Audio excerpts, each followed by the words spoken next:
Hello students, നമ്മുടെ 10ാം ക്ലാസ്സിലെ English പാഠപുസ്തകത്തിലെ in the attic എന്ന മനോഹരമായ പാഠഭാഗമാണ് ഇന്ന് നമ്മൾ പഠിക്കാൻ പോകുന്നത്. പ്രശസ്ത പിയാനിസ്റ്റായ വ്ളാഡിസ്ലാവ് ഷ്പിൽമാൻ തന്റെ അതിജീവനത്തിന്റെ കഥ പറയുന്ന ദ പിയാനിസ്റ്റ് എന്ന കൃതിയിലെ വളരെ ഹൃദയസ്പർശിയായ ഒരു ഭാഗമാണിത്. ഈ പാഠഭാഗത്തിന്റെ മലയാളം വിശദീകരണമാണ് ഇന്നത്തെ നമ്മുടെ വീഡിയോയുടെ ഉള്ളടക്കം. പേജ് 19. അപ്രതീക്ഷിതമായ കൂടിക്കാഴ്ച. ഒരു പഴയ കെട്ടിടത്തിലെ തട്ടുംപുറത്ത് ഒളിച്ചിരിക്കുകയായിരുന്നു ഷ്പിൽമാൻ. അവിടെ വെച്ച് അയാൾ ഒരു ജർമ്മൻ ഉദ്യോഗസ്ഥന്റെ മുന്നിൽ അകപ്പെടുന്നു. ഭയന്നുപോയ ഷ്പിൽമാനോട് താൻ ഉപദ്രവിക്കില്ലെന്ന് ഉദ്യോഗസ്ഥൻ പറയുന്നു. ഷ്പിൽമാൻ ഒരു പിയാനിസ്റ്റാണെന്നറിഞ്ഞപ്പോൾ ഉദ്യോഗസ്ഥൻ അയാളെ അടുത്തുള്ള മുറിയിലെ പിയാനിസ്റ്റിന്റെ അടുത്തേക്ക് കൊണ്ടുപോകുകയും ഒരു സംഗീതം വായിക്കാൻ ആവശ്യപ്പെടുകയും ചെയ്യുന്നു. പേജ് 20. സംഗീതവും സത്യവും. വർഷങ്ങളായി ഭക്ഷണം കഴിക്കാത്തതുകൊണ്ടും തണുപ്പുകൊണ്ടും വിറയ്ക്കുന്ന വിരലുകളോടെ ഷ്പിൽമാൻ ചോപ്പന്റെ ഒരു സംഗീതം പിയാനോയിൽ വായിക്കുന്നു. ആ സംഗീതം ഉദ്യോഗസ്ഥനെ സ്പർശിച്ചു. ഷ്പിൽമാൻ ഒരു ജൂതനാണെന്ന് അയാൾ തിരിച്ചറിയുന്നു. എങ്കിലും അയാളെ പിടിച്ചുകൊടുക്കുന്നതിന് പകരം സംരക്ഷിക്കാനാണ് ഉദ്യോഗസ്ഥൻ തീരുമാനിച്ചത്.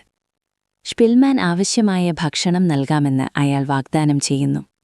താനൊരു ജർമ്മൻകാരനായതിൽ ലജ്ജിക്കുന്നു എന്ന് ആ ഉദ്യോഗസ്ഥൻ തുറന്നു പറയുന്നു.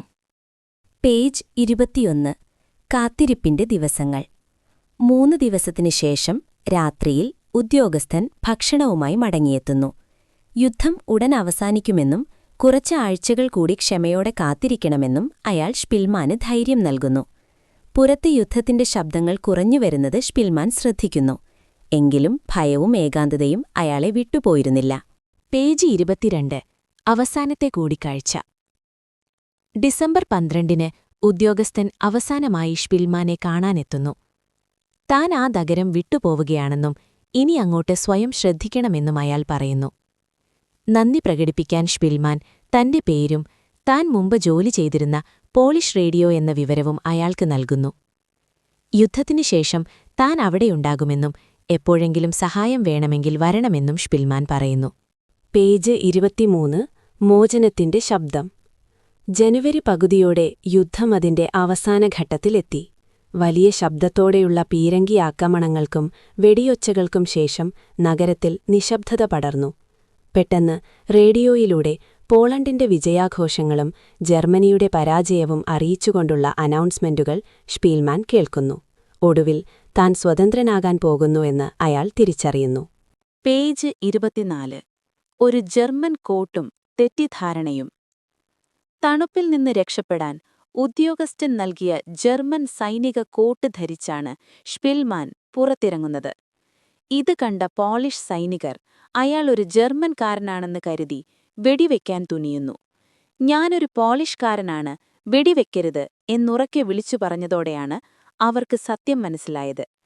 തന്റെ വേഷം സൈനികരെ തെറ്റിദ്ധരിപ്പിച്ചു എന്ന് അയാൾ തിരിച്ചറിയുന്നു. പേജ് 25. പുതിയ ജീവിതം. 6 വർഷത്തെ ദുരിതങ്ങൾക്കും ഒളിവുജീവിതത്തിനും ശേഷം ഷ്പിൽമാൻ ഒരു സ്വതന്ത്ര മനുഷ്യനായി വാഴ്സോയിലെ തെരുവുകളിലൂടെ നടക്കുന്നു. തന്നെ സഹായിച്ച് വിൽം ഹൊസൻഫെൽഡ് എന്ന ജർമ്മൻ സൈനികൻ പിന്നീട് റഷ്യൻ സൈന്യത്തിന്റെ പിടിയിലായെന്നും തടവിൽ കിടന്ന് മരിച്ചുവെന്നും പാഠത്തിന്റെ അവസാനം സൂചിപ്പിക്കുന്നു.